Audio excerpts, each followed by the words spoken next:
આ વખતે દિવાળીના તહેવારની મજા બગાડી શકે છે। હવામાન વિભાગે વરસાદને લઈને આગાહી કરી છે। દક્ષિણ ગુજરાતમાં કાલથી 19 ઓક્ટોબર સુધી વરસાદની શક્યતા છે અને નવસારી, વલસાડ, ડાંગ, તાપી, દમણમાં વરસાદની સંભાવના વ્યક્ત કરવામાં આવી છે। તો સૌરાષ્ટ્ર અને કચ્છમાં 17 થી 19 ઓક્ટોબર સુધી સામાન્ય વરસાદ રહેવાની શક્યતા। તો 2 દિવસ બાદ લઘુત્તમ તાપમાનમાં 2 થી 3 ડિગ્રીનો વધારો થઈ શકે છે।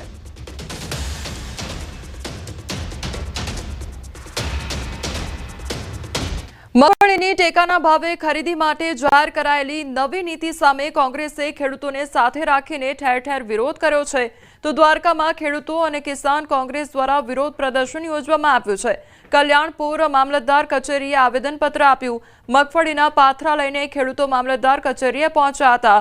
તો આ તરફ જામનગરમાં જિલ્લા કોંગ્રેસ સમિતિએ ખેડૂતો સાથે મળી અનોખો વિરોધ કર્યો છે। બળદગાડામાં મગફળી લઈ જિલ્લા પંચાયત ખાતે પહોંચી વિરોધ વ્યક્ત કરવામાં આવ્યો છે। ગુજરાતમાં ખેડૂતોની 70 મણ મગફળી ટેકાના ભાવે ખરીદી કરવાના નિર્ણયને કોંગ્રેસે ખેડૂતોની મશ્કરી ગણાવી છે। તો રાજકોટ, જેતપુરમાં પણ મગફળી ખરીદી મુદ્દે કોંગ્રેસ દ્વારા મામલતદારને આવેદનપત્ર। સરકારી નીતિ સામે ખેડૂતોમાં રોષ જોવા મળી રહ્યો છે।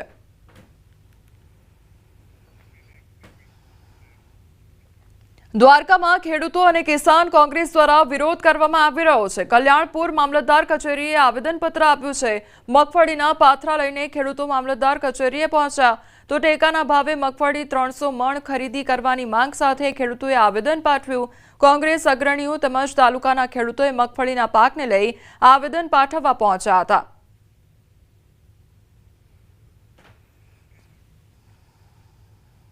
કે સરકાર ટેકાના ભાવે કાં તો 300 મણ મગફળીની ખરીદી કરે અથવા તો ખેડૂતના ખાતામાં ભાવ ફેરના રૂપિયા જે ખુલ્લા બજારમાં અત્યારે ભાવ 750 થી 1000 રૂપિયા છે મગફળીનો અને ટેકાના ભાવને જે 1452 રૂપિયા છે આ ભાવ ફેર 452 રૂપિયા ગુણ્યા 300 એટલે કે 1,35,000 ખેડૂતોના ખાતામાં સીધા જમા કરાવવામાં આવે। જામનગરમાં જિલ્લા કોંગ્રેસ સમિતિએ ખેડૂતો સાથે મળી અનોખો વિરોધ નોંધાવ્યો છે। બળદગાડામાં મગફળી લઈ જિલ્લા પંચાયત ખાતે પહોંચી વિરોધ વ્યક્ત કરવામાં આવ્યો છે। તો ગુજરાતમાં ખેડૂતોની 70 મણ મગફળી ટેકાના ભાવે ખરીદી કરવાના નિર્ણયને કોંગ્રેસે ખેડૂતોની મશ્કરી ગણાવી છે। ખેડૂત દીઠ 300 મણ મગફળી ટેકાના ભાવે ખરીદી કરી સહાયરૂપ થવા માંગ કરવામાં આવી છે। તો જિલ્લા ખેતીવાડી અધિકારીને આવેદનપત્ર પાઠવવામાં આવ્યું હતું। ખેડૂતો સામે જરા જોવો, 70 મણ મગફળીથી ખેડૂતનો કાંઈ ખર્ચો કે ઉધાર નથી કે ઓછામાં ઓછી 300 મણ મગફળીની ટેકાના ભાવે ખરીદી કરે। જો 300 મણ મગફળી ટેકાના ભાવે ખરીદી ન કરવી હોય તો ભાવફેરના પૈસા ડાયરેક્ટ ખેડૂતના જેને રજીસ્ટર કર્યું છે એના ખેડૂતના ખાતામાં જમા કરે। ખેડૂતો સામે જરા જોવો, 70 મણ મગફળીથી રાજકોટના જેતપુરમાં મગફળી ખરીદી મુદ્દે કોંગ્રેસે મામલતદારને આવેદનપત્ર પાઠવ્યું છે અને સરકાર દ્વારા મગફળીની ટેકાના ભાવે ખરીદી માટે જાહેર કરાયેલ નવી નીતિ સામે કોંગ્રેસે વિરોધ નોંધાવ્યો છે। કોંગ્રેસે કારમી નીતિને ખેડૂત વિરોધી ગણાવી અને ખરીદીની મર્યાદા વધારવા રજૂઆત કરવામાં આવી છે।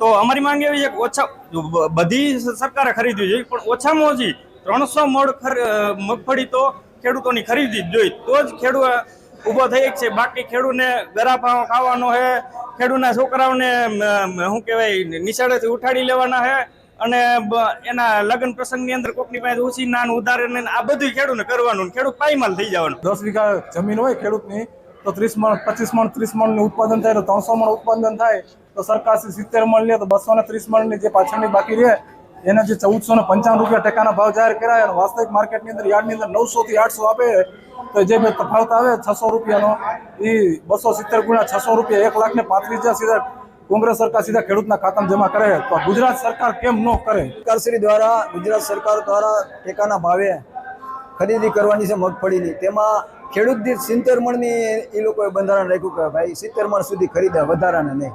ખરેખર તો ખેડૂત જેટલી ઉત્પાદન કરે એટલી તમામ મગફળી લઈ સરકારે લેવી જોઈએ। અત્યારે મિનિમમ 300 મણ સુધી તો લેવી જ જોઈએ। બજારમાંથી ઘી લેતા પહેલા સાવધાન થઈ જજો। મહેસાણા નજીકથી શંકાસ્પદ ઘીની તપાસ કરવામાં આવી છે। ફૂડ એન્ડ ડ્રગ્સ વિભાગ દ્વારા તપાસ હાથ ધરવામાં આવી છે। તો બાતમીના આધારે ફૂડ વિભાગની કાર્યવાહી હાથ ધરવામાં આવી છે। શંકાસ્પદ ઘીના સેમ્પલ લેવામાં આવ્યા તો 16,812 લીટર શંકાસ્પદ ઘીનો જથ્થો સીઝ કરવામાં આવ્યો છે. શંકાસ્પદ ઘીના રિપોર્ટ બાદ ગુણવત્તા સામે પણ આવશે અને ત્યારબાદ કાર્યવાહી પણ હાથ ધરવામાં આવશે.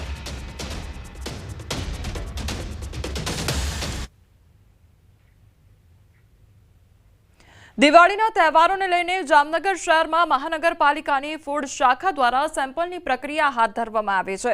દિવાળી દરમિયાન લોકોને પૌષ્ટિક અને આરોગ્યપ્રદ ખોરાક મળી રહે તે માટે મીઠાઈ અને ફરસાણના વેપારીને ત્યાં મહાનગરપાલિકાની ફૂડ શાખાની ટુકડી દ્વારા વિવિધ નમૂના લઈ વડોદરા મોકલવામાં આવી રહ્યા છે. દશેરાથી લઈને અત્યાર સુધીમાં 120 જેટલા સેમ્પલ લેવામાં આવ્યા છે, જેના રિપોર્ટ આવ્યા બાદ આગળની કાર્યવાહી કરવામાં આવશે. દિવાળીના તહેવારો નજીક છે ત્યારે જામનગરમાં પણ ફૂડ વિભાગ છે તે એક્શનમાં આવ્યું છે ને વિવિધ મીઠાઈ તેમજ ફરસાણની દુકાનોમાં સેમ્પલિંગની કાર્યવાહી ચાલી રહી છે.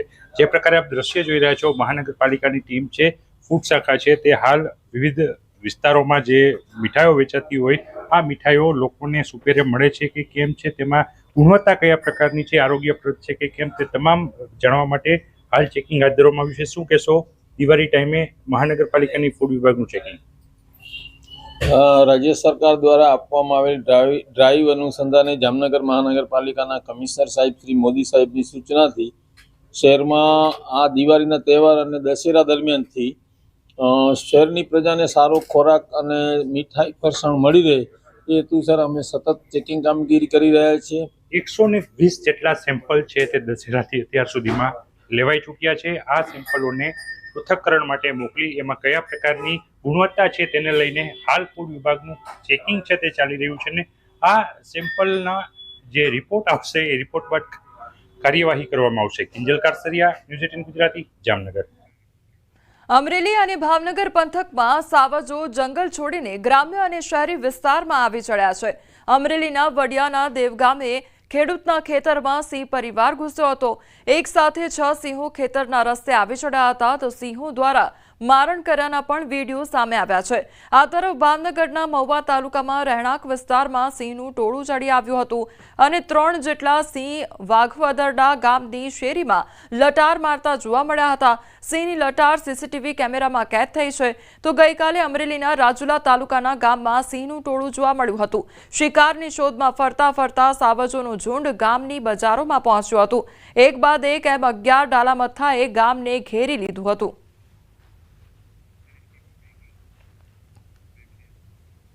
રાજકોટમાં પીજીવીસીએલે બુદ્ધિનું પ્રદર્શન કર્યું છે. સોસાયટીની બહાર જ વીજ સબસ્ટેશન નાખી દીધું છે. ગેટ પાસે સબસ્ટેશન રહીશોને હાલાકી વેઠવાનો વારો આવ્યો છે. તો 2.5 વર્ષથી સોસાયટીના રહીશો હેરાન પરેશાન થઈ રહ્યા છે. અનેક રજૂઆત કરવામાં આવી તેમ છતાં પરિણામ શૂન્ય જોવા મળ્યું તો વાહનોની અવરજવરમાં પણ મુશ્કેલીનો સામનો કરવો પડી રહ્યો છે.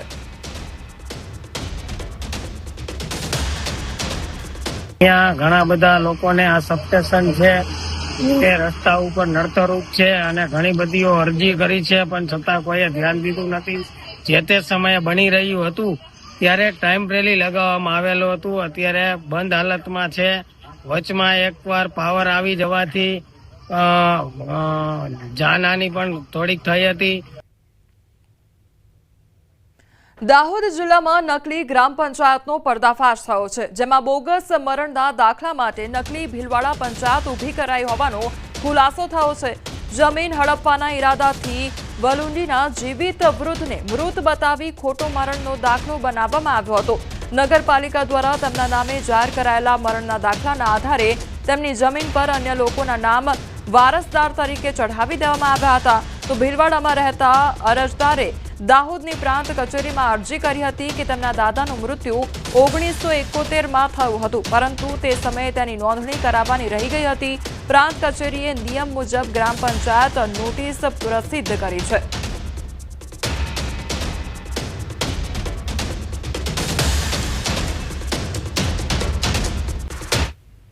उन्होंने डेथ सर्टिफिकेट वारसाई पीड़िता पर और अन्य कागज रजू किए थे, उसके आधार पर ये एंट्री मंजूर की गई है. अभी वीर सिंह भाई द्वारा एसडीएम साहब की कोर्ट के अंदर आरटीएस केस कर रहा है. जो आरटीएस केस का आखिरी फाइनल जजमेंट आ जाएगा उसके बाद आगे की कार्यवाही हम तो करती रहेगी। ગુજરાતના રાજકારણના મોટા સમાચાર સામે આવ્યા છે। તમામ મંત્રીઓને ગાંધીનગરમાં રહેવા માટે સૂચના આપવામાં આવી છે। 16 અને 17 તારીખે ગાંધીનગરમાં હાજર રહેવા માટે સૂચના આપવામાં આવી છે। તો શુક્રવારે રાજ્યપાલને મળી શકે છે સીએમ। ત્યારે આ સૌથી મોટા સમાચાર સામે આવી રહ્યા છે। તમામ જે મંત્રીઓ છે તેમને ગાંધીનગરમાં રહેવા માટે સૂચના આપવામાં આવી છે।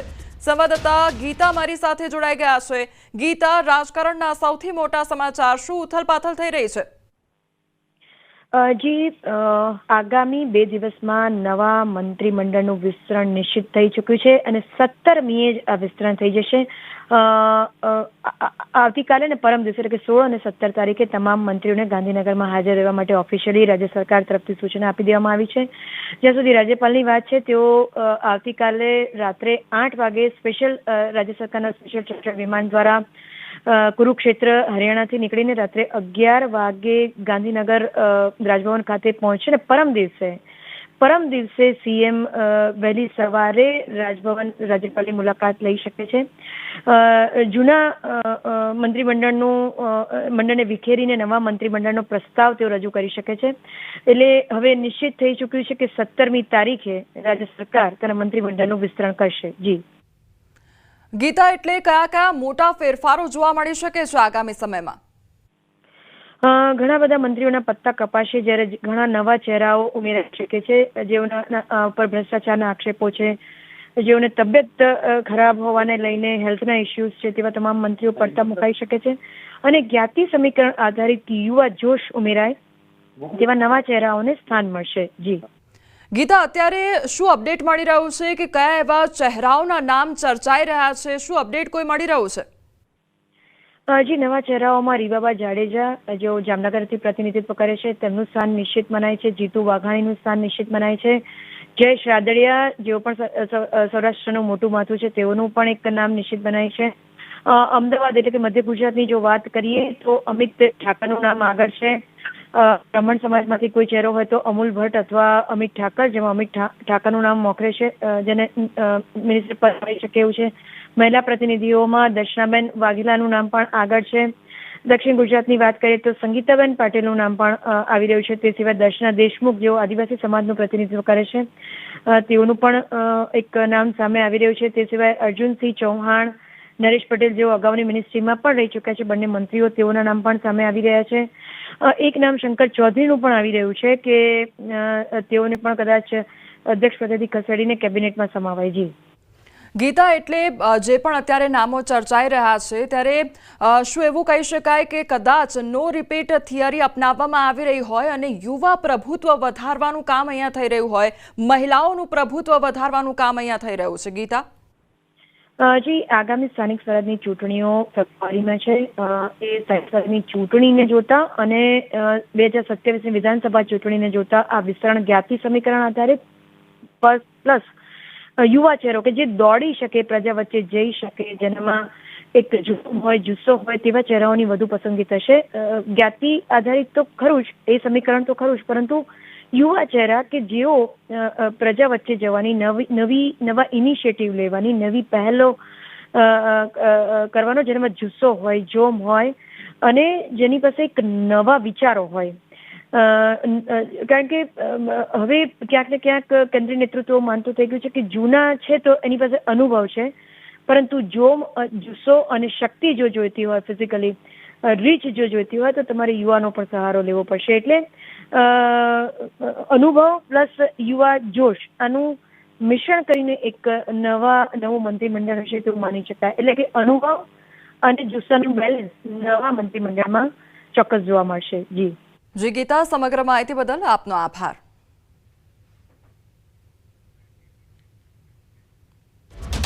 अन्य समाचार पर नजर करें तो बिहार विधानसभाની ચૂંટણીને લઈને કાપડના વેપારીઓમાં ઉત્સાહ જોવા મળી રહ્યો છે। મૂળ બિહારના વતની અને સુરતમાં આવી ઉદ્યોગ કરી આગળ વધેલા વેપારીઓએ ચૂંટણીને લઈ ગીત લખ્યું છે। તો ગુજરાતની જેમ બિહારમાં વિકાસ થાય તેવી આશા સાથે બિહારના લોકોને પ્રચાર કરવા વેપારીઓ દ્વારા ગીત ગાવામાં આવ્યું છે।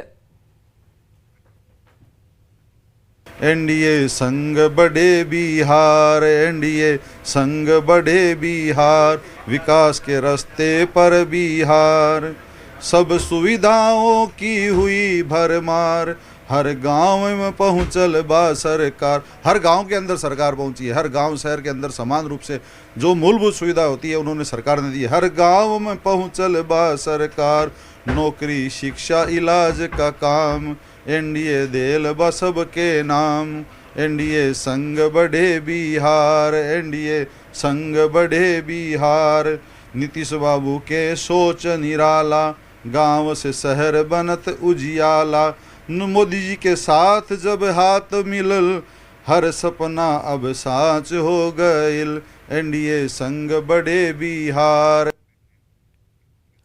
જૂનાગઢ શહેરના બસમાર રસ્તાને લઈને કોંગ્રેસનું સહી ઝુંબેશ અને 20,000થી વધુ નાગરિકોની સહી સાથેનું આવેદનપત્ર મહાનગરપાલિકા કચેરી ખાતે પાઠવવામાં આવ્યું તો કોંગ્રેસ રજૂઆત કરી છે કે રસ્તાઓનું કામ વહેલી તકે શરૂ કરવામાં આવે અને નવા બનતા રસ્તાનું સુપરવિઝન કરવામાં આવે। નવા બનેલા રસ્તા ટૂંક જ સમયમાં તૂટી જાય તો જવાબદાર અધિકારીની જવાબદારી ફિક્સ કરી કાર્યવાહી કરવામાં આવે। તો 1 મહિનામાં રસ્તા બનાવવાની કામગીરી શરૂ કરવામાં નહીં આવે તો રોડ નહીં તો ટેક્સ નહીંના સૂત્ર સાથે મહાનગરપાલિકા કચેરી ખાતે ઉગ્ર આંદોલનની ચીમકી ઉચ્ચારવામાં આવી હતી। કે નવા બનતા કોઈ પણ રોડમાં 100% સુપરવિઝન થાય। નવા બનતા રોડ જો ટૂંક સમયમાં તૂટે તો જે તે એન્જિનિયરની જવાબદારી ફિક્સ કરી અને એના પર કાયદેસરની કાર્યવાહી કરી સરકારી તિજોરીને નુકસાન થાય એની રિકવરી પણ જે તે એન્જિનિયર પાસેથી કરવી। ગુજરાત સરકારના કૃષિ ખેડૂત કલ્યાણ અને સહકાર વિભાગે એક અભૂતપૂર્વ સિદ્ધિ હાંસલ કરી છે। સહકાર વિભાગે 1 કરોડ 11 લાખથી વધુ પોસ્ટકાર્ડ સાથે ગિનીસ વર્લ્ડ રેકોર્ડ બનાવ્યો। સહકાર ક્ષેત્રે સંકળાયેલા નાગરિકો દ્વારા વડાપ્રધાનની જનકલ્યાણકારી કામગીરી બદલ આભાર વ્યક્ત કરવા માટે એક અનોખું અભિયાન શરૂ કરવામાં આવ્યું હતું। સહકારી તંત્ર સાથે જોડાયેલ સભાસદો દ્વારા માન્ય પ્રધાનમંત્રીશ્રીના એમનો 75 વર્ષનો કાર્યકાલ, 75 વર્ષનો ઉંમર અને 24 વર્ષનો સતતનો જે વિકાસનો જે કાર્યકાલ રહ્યું છે એને આભાર માનતો લોકો માન્ય પ્રધાનમંત્રીશ્રીના એમના પ્રતિ જે લાગણી છે એ લાગણીને વ્યક્ત કરતો મેસેજ આપવાનો એક પ્રયાસ ગુજરાત સરકારના સહકાર મંત્રાલય દ્વારા કરવામાં આવ્યું। દિવાળી નજીક છે ત્યારે સુરતનું કાપડ માર્કેટ ધમધમી ઉઠ્યું છે। દિવાળી બાદ લગ્ન સિઝન અને બિહાર વિધાનસભા ઇલેક્શનને લઈ સુરત કાપડ બજારમાં તેજીનો માહોલ જોવા મળી રહ્યો છે। વેપારીઓ દિવાળી આવી જવા છતાં પણ સતત માલ પેકિંગ કરી મોકલી રહ્યા છે। આ વખતે અંદાજિત 15,000 કરોડનો વેપાર થાય તેવી વેપારીઓની આશા છે। પ્રકાશનો પર્વ દિવાળી અને દિવાળીની શરૂઆત થઈ ચૂકી છે અને ત્યારબાદ છઠ પૂજા અને ત્યારબાદ વિધાનસભાની ચૂંટણી લઈને સુરત કાપડ બજારમાં તેજીનો માહોલ જોવા મળી રહ્યો છે। દ્રશ્ય જોઈ શકાય છે, દિવાળીની શરૂઆત થઈ ગઈ છે પણ સતત વેપારીઓ પાસે ઓર્ડર આવી રહ્યો છે। વેપારીઓ દ્વારા સતત માલનું પેકિંગ કરવામાં આવી રહ્યું છે, તેને પાર્સલ બનાવવામાં આવી રહ્યા છે અને અલગ અલગ રાજ્યોમાં મોકલવામાં આવે છે। સૌથી વધારે આ વર્ષે બિહાર બાજુથી ઓર્ડરો આવી રહ્યા છે। તેનું કારણ છે કે છઠ પૂજા અને ત્યારબાદ વિધાનસભાની ચૂંટણી છે। વેપારીઓ ઘણા બધા છે, આપણે વેપારી સાથે વાત કરવાનો પ્રયાસ કરીશું। भैया आपका नाम? राजीव अमर। राजीव भाई, क्या कहेंगे, दिवाली आ गई है, लगातार ऑर्डर आ रहे हैं, पैकिंग हो रहा है आपके यहाँ, कितना ऑर्डर है और दिवाली के साथ और कौन कौन से त्यौहार को लेकर फायदा है? देखिए, दिवाली का पर्व पूरे देश के लिए सबसे बड़ा पर्व है। आज दिवाली के साथ साथ पूरा सालक जुड़ा होता है, शादियों का सीजन चलता है और इस बार ख़ास तौर पे बिहार इलेक्शन को देते हुए और भी तेज़ी आ गई है क्योंकि तीनों चीज़ें मिक्स हो गई। इसलिए इस समय ज़बरदस्त ऑर्डर भी हम लोगों के पास रात दिन काम चल रहा है। उस हिसाब से पूरा हम समझते हैं कि बहुत अच्छा व्यापार होने का, हज़ारों करोड़ों का व्यापार पूरे सूरत शहर को मिलेगा। ये हमारे लिए पहले भी जो GST से सरकार ने फ़ायदे दिए, आज मोदी सरकार जो फ़ायदे दिए उसका भी बहुत बड़ा लोगों को पैसा आया और को उससे लाभ हुआ है। भाई, कितना लगता है कपड़ा बाजार में 15,000 करोड़ तक का व्यापार हो जाएगा? बिल्कुल स्वाभाविक है, आज के दिन बहुत अच्छा है और आने वाला भविष्य भी कपड़े का सुधार हो रहा है। और जैसे ही दिवाली का अवकाश के बाद बाजार खुलेगा काफ़ी हद तक तेजी भी देखने को मिलेगी और व्यापार सुखद हो जाएगा। बिल्कुल, दिवाળી અને ત્યારબાદ લગ્ન સિઝન છે, છઠ પૂજા છે અને બિહાર વિધાનસભાની ચૂંટણી, આ તમામ વસ્તુ ભેગા થતાં સુરત કાપડ બજારમાં તેજી આવી છે। અંદાજિત 15,000 ગુજરાતના રાજકારણના મોટા સમાચાર સામે આવી રહ્યા છે। ભાજપના તમામ ધારાસભ્યોને હાજર રહેવા માટે સૂચના આપવામાં આવી છે। 2 દિવસમાં ગાંધીનગરમાં હાજર રહેવા માટે સૂચના આપવામાં આવી છે। તો 16 અને 17 તારીખે ગાંધીનગરમાં હાજર રહેવા માટે સૂચના આપવામાં આવી છે। શુક્રવારે રાજ્યપાલને સીએમ મળી શકે છે। તો મંત્રીમંડળના વિસ્તરણને લઈને મોટી જાણકારી સામે આવી રહી છે।